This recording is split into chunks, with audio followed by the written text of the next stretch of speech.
تخيل انك بعالم ما في حروب بس في دمار، بعالم ما في جنود بس الضحايا بكل مكان، عالم بلش بدون صوت، بدون ألوان وبدون حتى شكل، بس قدر يغير شكل كل شي على هذا الكوكب. هو اختراع بس ما حدا قدر يفهمه وقت تم اختراعه. الاختراع غير شكل العالم وقلب الحياة رأسا على عقب، بس مين المسؤول عن هذا التغيير؟ وشو الهدف الحقيقي منه؟ بهالحلقة رح نرجع للي صار بسنة ما حدا سمع عنها، كانت سنة البداية، بس مو لأي شي عادي، بداية لشي بلش صغير وانتهى بإنه يتحكم بحياتك بدون ما تعرف، وتحس إنك ما تقدر تكمل بهالعالم إذا اختفى. رح نحكي عن شي خلى حياتك كلها تحت رحمته وخلى نفسك مو ملكك بعد اليوم.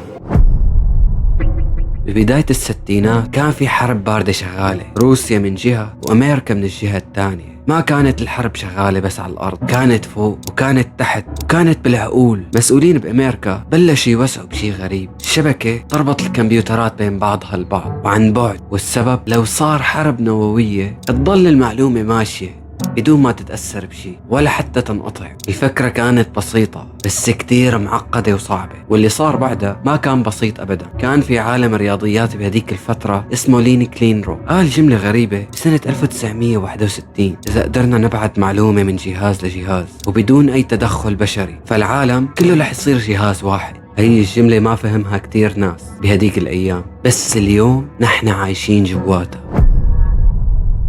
بس السؤال الأهم، هل هذا الشيء تم اختراعه لمصلحتنا ولا نحن عم نعيش داخل لعبة عملاقة ومخطط إلها من سنين طويلة؟ كل الحروب بتنتهي ما عدا الحرب الباردة، لأنها ما كانت لا بمدافع ولا بصواريخ ولا حتى بجنود على الأرض، كانت حرب أفكار، وكل فكر بده ينتصر على الفكر الثاني. بسنة 1957 الاتحاد السوفيتي أطلق أول قمر صناعي سبوتنيك، وصحي البنتاغون على خبر أكبر من كابوس. Sputnik was the 9/11 of our day. People were shocked that Russia had a technology that could do this and we didn't. الروس سبقونا، لازم نعمل شي ونلحقهم. وهون دخلت منظمة جديدة على الساحة اسمها ARPA، يلي هي وكالة مشاريع الأبحاث المتقدمة. كان هدفها واضح، نخلق شي يخلي أمريكا تفكر أسرع من أي عدو. بس كيف فينا نعمل هذا الشي؟ عبر شي كان اسمه بوقتها المعالجة عن بعد. عالم كان اسمه لكلايدر كتب ورقة بحثية بعام 1960 وسماها الربط بين الإنسان والآلة، وقال فيها قريبا العالم رح تصير تتواصل مع بعضها عن طريق آلات موصولة ببعضها، ورح نحكي ورح نتجادل ونتشارك أفكارنا من دون ما نطلع من غرفتنا. هالشي هديك الأيام كان يضحك، بس بالنسبة لشركة ARPA كانت بداية الخطة. وبسنة 1969 تم إرسال أول رسالة عن طريق شبكة، وكانت الرسالة من جامعة كاليفورنيا لجامعة ستانفورد، وكانت الرسالة لوج إن. بس النظام تهكر بعد أول حرفين ووصلت الرسالة بس حرفين L و O، ومن وقتها بلشت السلسلة.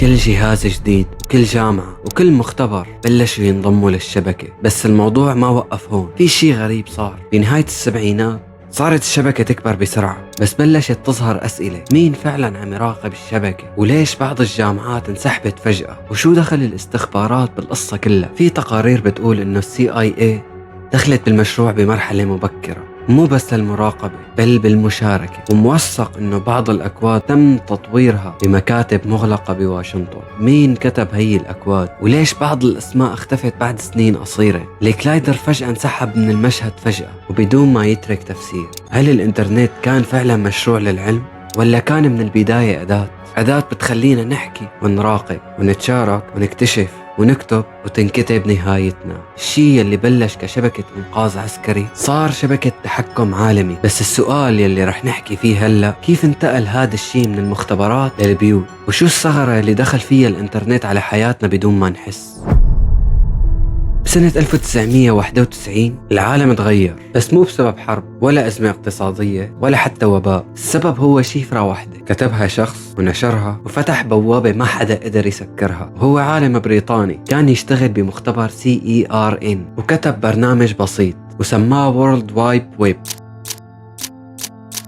هي الخطوة اللي فتحت العالم وسكرت خصوصياتنا. الويب أو WWW سمح للناس لأول مرة إنهم يفتحوا صفحات يكتبوا يقروا ويتنقلوا بين المعلومات بحرية. ما عاد بدك تكون باحث أو عسكري أو دكتور أو بجامعة لتدخل العالم الرقمي. صارت الشبكة للكل، بس بنفس اللحظة يلي كانت الناس تفوت فيها على الشبكة، كانت الشبكة هي كمان عم تدخل على الناس وتحول البيوت لمحطات بيانات. الانترنت وصل للبيوت بمنتصف التسعينات. صوت المودم صار موسيقى كل بيت، وصار الكل يحكي عن النت والتحميل، عن الإيميل. بس قلة قليلة من الناس اللي حست إنه في شي غلط، في شي مو صح عم يصير. كل ما كتبت كلمة، كل ما بحثت عن صورة، كل ما بعتت رسالة، كان في حدا عم يشوف، عم يخزن وعم يبني صورة عنا.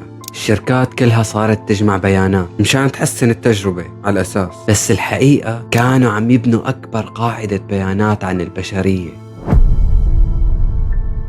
وبنهاية التسعينات ظهرت أسماء صارت تملك الإنترنت بعد سنين، اللي هن جوجل وياهو وأمازون. وأولهم شركة جوجل، هي كانت شركة بحث ولا جمع معلومات. وتاني شي ياهو كانت أول بريد جماهيري ولا أول بوابة لجمع الرسائل. وثالث شي أمازون كان سوق إلكتروني ولا جهاز تعقب للمواقع. وبسنة 2004 انفجرت القنبلة، ظهر موقع جديد اسمه فيسبوك.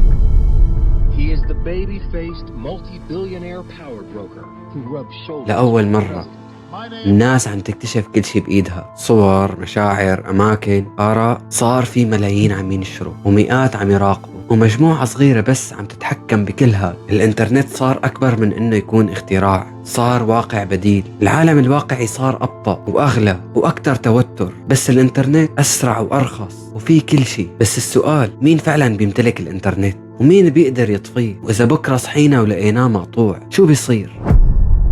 نحن ما عدنا صرنا بس نستخدم الإنترنت، نحن صرنا عايشين جواته، رقم وموقع وصورة وحساب وإحساس وكل شيء.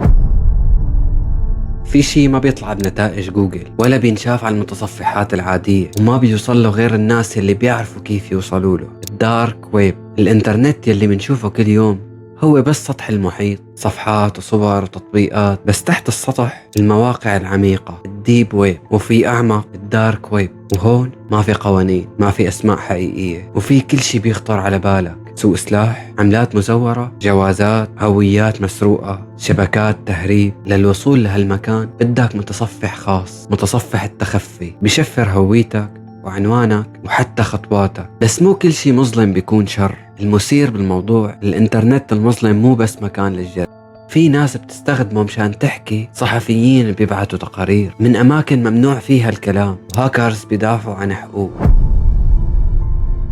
بسنة 2013 كان في موظف شاب بوكالة الأمن القومي بأمريكا هرب وسرب آلاف الوثائق. بس شو كان فيها؟ كل مكالمة بتعملها، كل موقع بتزوره، كل رسالة بتبعتها، وحتى كل مايكروفون بيشتغل بدون ما تشغله، كل تطبيق بتنزله، وكل موافقة بتضغط عليها بدون ما تقراها، كل فيس وكل واتس وكل تيك توك إله وجه تاني ما بتعرفه. تعرف إنه في شركة بتبيع بيانات نومة، أو إنه تطبيقات الرياضة ممكن تعرف حالتك الصحية وتوصل لشركات التأمين، أو إنه ببعض البلدان الحكومة فيها تطلب من أي شركة تفتح كاميرا موبايلك عند الطلب. الإنترنت ما بينسى، حتى لو انت نسيت، حذفت صورة، مسحت بوست، سكرت حساب، ما حدا بينسى شي. ما في شي بينتسى، ولا في شي بينحذف، ولا في شي بيروح. كل شي مخزن بمكان ما موجود، والذاكرة الرقمية ما بترحم ولا بتمحي. وهذا الشي اللي بيخلي الانترنت أكبر سجن بالتاريخ، وانت عايش فيه عم تضحك وتصور وتعمل وتروح وتجي. هلأ الانترنت غير العالم، بس في لحظة إذا اجت ممكن يرجعنا للعصر الحجري. إذا انهار، شو ممكن يصير إذا انقطعت الشبكة، أو إذا تحكم فيها طرف واحد، أو إذا صار فيه هجوم عالمي إلكتروني، أو إذا اجت عاصفة شمسية قوية. وهذا الشي مو خيال، هو صار جزئيا وصار من قبل،